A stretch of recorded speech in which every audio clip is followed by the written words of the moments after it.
Hey, Savannah, welcome back. Thanks for joining us. Thank you so much. All right, today we are going to get into why some of you are struggling with telling your story to patients and why maybe sometimes you're coming across as a bit salesy as opposed to a storyteller. And the big difference, especially in sales, marketing, opening up your own business, getting yourself out there, is being able for your customers or your patients or target audience to resonate with you. If they are unable to resonate with you, you're going to have a harder time getting them on. You're going to have a harder time keeping them. And it's not going to be as justifiable in their mind to entrust you with their care. So that's what we're going to dive into today. Vanna, like I said, thanks for hopping on. Quick thing, and let's get into it. So, what do you think?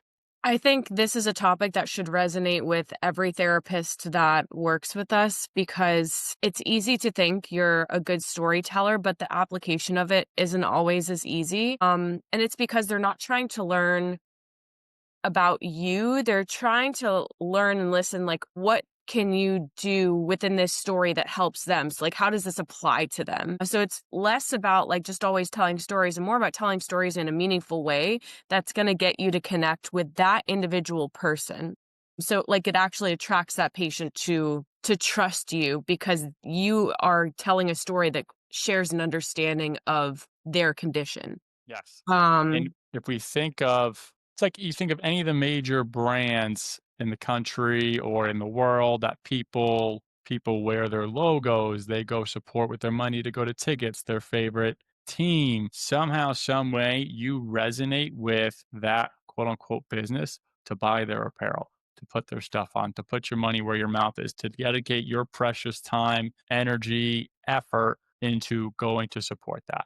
The mhm. same thing comes with patients and deciding on who to entrust with their care. There's a reason they choose X, Y, or Z provider. They say, oh my gosh, they understand me, or I really like what this person's about. How many times have you heard that? A lot of times, we hear from the patients when they call in, "Oh, I really liked them." And it's not because, "Oh, they were really nice," or, "Oh, I mean, yes, they're nice, they show up on time," but the conversations are never like that clinical or that salesy. It just feels human, you know? Like they're connecting to you because it's authentic, not because you're trying to pitch them on fixing everything. Yep. And that's kind of a huge part of what we do because we're not going to be able to fix everybody. It's going to take time. And that time and allotment that you have with those patients is like the best tool you have to be able to really build a strong connection to them. And so it's like, how can you weave this storytelling into each session that you go into while doing it in a way that's educating them? Like they're not always going to remember like the anatomy and the physiology, right? Some patients will, and some patients are really into that. And then maybe that's your avenue of storytelling, but they're going to remember the emotion that you put into what you do. 100%.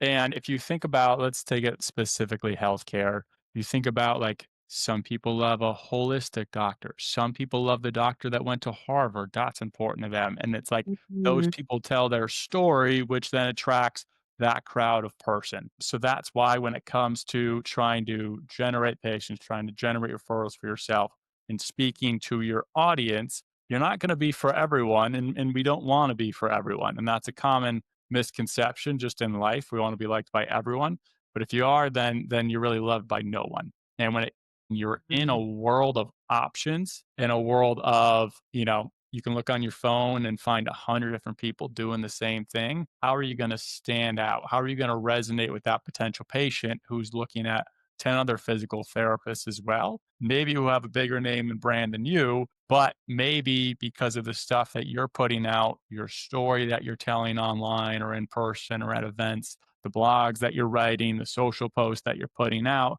someone's going to be like, oh, I trust Savannah. I want her to be my care because I can tell she got into this for XYZ reason. And that's exactly what I'm dealing with right now. And it's going to speak through their phone, in person, at the event directly to them and make you stand out and then obviously help generate referral for you. Absolutely. I mean, anywhere you can show up for like, there's so many ways you can show up for your patient, right? And you show up for them the most by like how deeply you're connecting to them and connecting to them in a way that actually matters to them.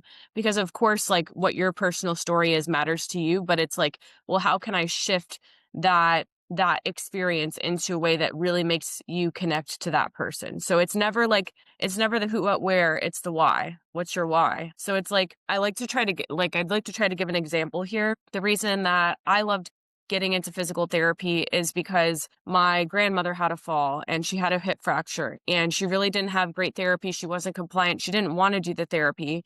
So obviously there wasn't anyone that she really connected with, right? That came into her home and was able to talk about this and wow, this home looks like it's really been around for a while. Tell me a little bit about like the history of it. And then diving into like, well, how'd you have this fall? And then, oh, well, I work at a grocery store and whatever the case is. Like, so you have to gear the story towards like getting to know about them. And then once you know more and more about that story, it invites your part of the story into it too. And then like that bridge is where the connection happens. So there's a little bit of like wisdom, I think, that's involved in the storytelling when you're talking to your patients.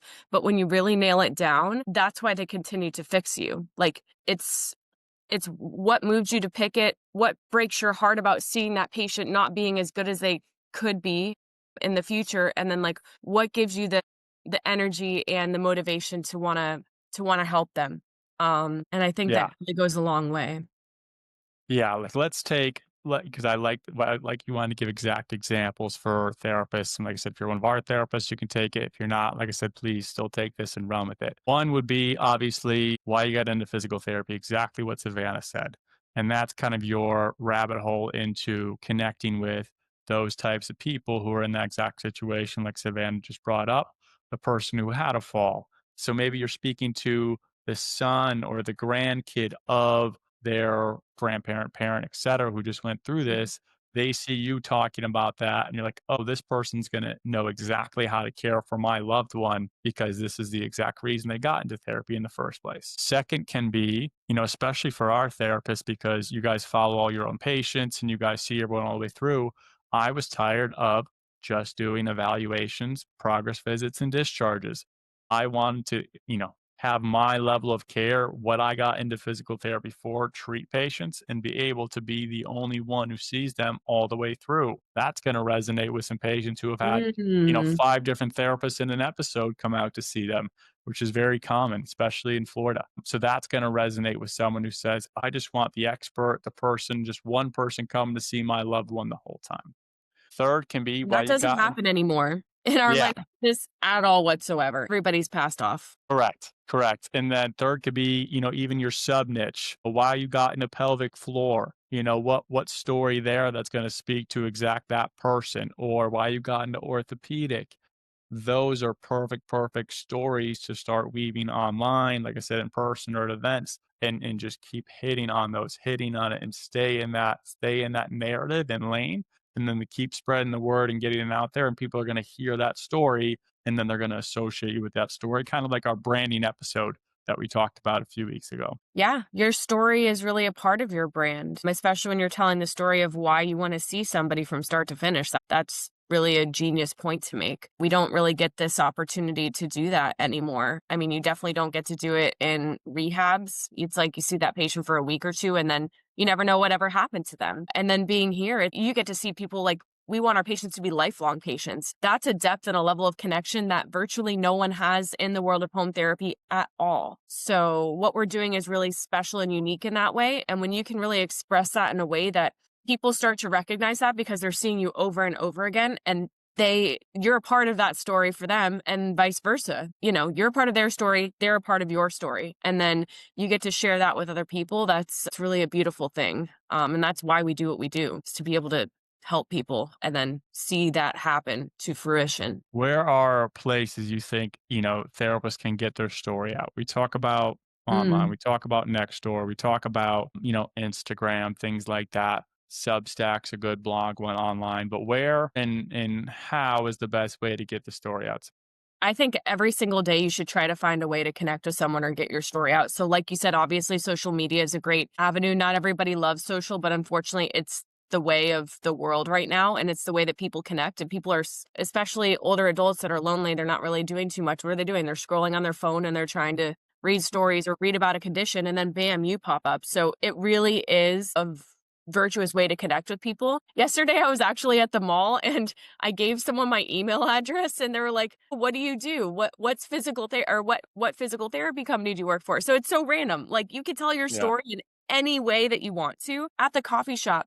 If you want to write up your story into like, I mean, maybe you don't like blogs, but you like paper and you want to deliver out your story to offices. I mean, turn it into something that's an educational topic and write about, that first patient that you saw with low back pain and how it just blew your mind and all these little things that you learned, and then write it up and give it to your doctor's offices. Tell your story to your family. Tell your story to your neighbors. And it doesn't even have to be like starting off by the story. Maybe you're walking your dog and you're like, "Oh yeah, I'm so excited to see my patients today." And then you're talking to somebody, they're like, "Oh, what do you do?" Tell your story. Mhm. Create avenues to tell it in every way that you can, and you're gonna get better at it. And then Yeah. you're gonna have more than one story to tell. Yeah, I think especially with the holidays coming up, the amount of interactions that everyone's about to have and the amount of times people ask you always, "What do you do?" It's not the time to say, "Oh, I'm a physical therapist, I'm an occupational therapist, I'm a speech therapist." That's the invitation to get into your story. Well, Yes. actually, I just started, my own thing because XYZ, I wanted to help patients. I was tired of XYZ. I wanted to be the one following my patients all the way through. My clinic wasn't doing any pelvic floor, and that's what I'm super passionate about because of my past experience. So I started this, and now, like I said, I'm able to help people on a daily basis doing what I love. People connect with someone when they can tell they love it and when it's Yeah. emotional and when they can see their eyes light up. Like that's the most exciting kind of conversation. It's not just, yep, I'm a physical therapist. Works tough this week. Or it's like a long week. It's like, why do you do what you do? Why do you love it? And then you don't even have to ask for like patience. Someone's like, oh my gosh, I actually know Susie over here who's dealing with someone like this. Can I connect you to? That's the biggest part that really, really helps set you apart and then go forward to storytelling to then boost your referrals. Yeah, so you might wanna keep a fanny pack on you with your business cards when you're walking your dog. But Yes, it's that but time of year. really, yeah, yeah, you're right, and that's something that we really wanna take full advantage of, right, is we have so many opportunities to be connected to people, and people actually I think they wanna talk more over the holidays. There's something about it, it's in the air, and Mhm. lean into that opportunity to connect with people. 100%, 100%. So like I said, take this, please, everyone, and go with it, especially in the holiday season here. When someone asks what you do, or like I said, you're looking to keep building your practice and your business, storytell. Weave it in. Why do you do what you do? Why did you start this? Why are you going through all the effort that it takes to make this happen? Because it does take a lot of effort. And it starts with being able to tell your story so people connect with it, so you stand out. Couldn't agree more. Have a good day, everyone. Thank you.